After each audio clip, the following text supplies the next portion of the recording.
పొద్దున్న లేచి నుంచి ఈసడము దంచడము మనకందరికి కూడా నాగలు కొట్టుకుంటూ అంతా ఉండే పని. ఇప్పుడు అదంతా ఏం లేదు, కొద్దిగా కొద్దిమంటాడు అంటే నడవడం లేదు. కాబట్టి అప్పుడు వాళ్ళు అంతా అవ్వడం ఉన్న పరిస్థితి నెట్ మీద ముందులేసుకొని కూడా భజన చేసుకుంటూ వచ్చింది. కానీ ఇప్పుడు మనం గాలి నడవాలంటే కూడా ఈరోజు వాళ్ళకంటే తక్కువ చేస్తే మనం నేర్చుకున్నామో అనిపిస్తుంది. చాలా మంది జనం ఎప్పుడైనా విశ్వాసం 5 నిమిషాలు ఎదురు పడితే ఇంత కష్టం అంటే వాళ్ళకు ఏడో సందర్భంగా 2-3 ముక్కలు వచ్చింది. కొంతమందికి కాళ్ళు మొదలుపడ్డాయి, కొంతమందికి ముఖాలు నొప్పులు. అయినా సరే ఇంత సమాజం ఈరోజు 1000 మంది 1200 మంది దీనిని ఆదరించి రావడం అంటే ఇది సామాన్యమైనటువంటి మాట. మీరందరూ రోజు చూస్తా ఉన్నారు.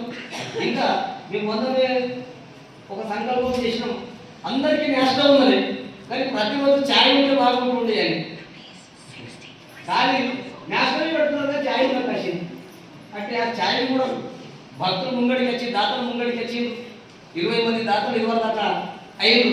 అది ఛాయ్ వ్యవస్థ కూడా ముంగడి సంవత్సరం ఢిల్లీకి ఛాయ్ వ్యవస్థ కూడా చేయాలి చేసి దాతలు ముంగడికి వచ్చారు, అది కూడా అయిపోయింది. ఇట్లా సంవత్సరానికి దాతలు జరుగుతూ ఉన్నారు. భగవాన్ పరమాత్మ అందరినీ కూడా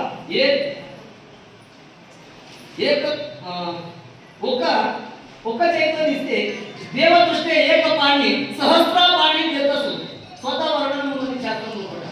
ఏమనంటే దేవుని పేరు మీద దేవుని స్వరూపమైనటువంటి ఒక భక్తునికి ఏదైతే ఒక చైతన్య దానం ఇస్తే ఆ భగవాన్ పరమాత్మను సహస్ర పాణి చేతసు 1000 చేతులతో వాళ్ళకి ఇస్తా ఉన్నారు. కాబట్టి ఇంతమంది దాతలందరూ కూడా ముందుకు వచ్చి ఏదో ఒక సంకల్పం చేసినట్టు అది నేను చేస్తాను. ఇప్పుడే నారాయణగఢ్ ప్రాంతంలో మనం ఒక మంచి ఒక కార్యక్రమం పెట్టాం. ప్రతి ఆదివారం కార్యక్రమం జరుపుతాము. ఏంటి అంటే ప్రతి వారం ఒక్క భక్తుని ఇంటిలో పట్టే కార్యక్రమం చేయాలి. ఎవరికి ఏమి ఇచ్చేది లేదు, కానీ ఒక గ్రూప్లో కూడా ఒక మెసేజ్ చేస్తే సరిపోయింది. ఇంచుమించు 200 నుంచి 300 మంది వారంటీర్లు వచ్చేస్తా ఉన్నారు. అప్పో ఇంచుమించు 60 నుంచి 70 మంది టాళకాయ ఉంటారు ప్రతి ఆదివారం. మన శివాజీ మన నారాయణగఢ్ కూడా ఇది కూడా ఒక చాలా పెద్ద ఒక గ్రేట్ఫుల్ కార్యక్రమం నడుస్తూ ఉన్నాం. ఎందుకంటే అందరూ ఆదరిస్తూ ఉన్నారు. అందరి యొక్క ఎట్లా అంటే ప్రతి ఇంటిలో కూడా ఒక బీద పరిస్థితి ఉన్నటువంటి ఒక దర్వాజలో కూడా గురు మహారాజుకి అడుగు పడాలి, గురు మహారాజుకి పాద పూజ వాళ్ళు కూడా చేయాలి. అంటే ఏం చేద్దాం అని అంటే ఏం లేదు, ఎవరికి చెప్పకూడదు, ఎవరికి అచ్చడిపోయి కిరాయిలు కూడా ఏం లేదు.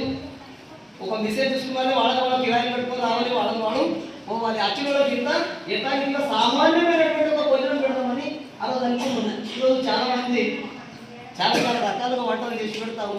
వాళ్ళ ఇచ్చా కానీ ఏం లేకుండా ఒక పప్పు అన్నమైనా సరే తిని వాళ్ళ ఇంటిలో కూడా మహారాజు గురు మహారాజు పాద పూజ కావాలి, వాళ్ళ ఇంటిలో కూడా రామకృష్ణాన్ని నామం కావాలని మహారాజు ఆదేశం చేసి అదే ప్రకారంగా కార్యక్రమం నడుస్తాము.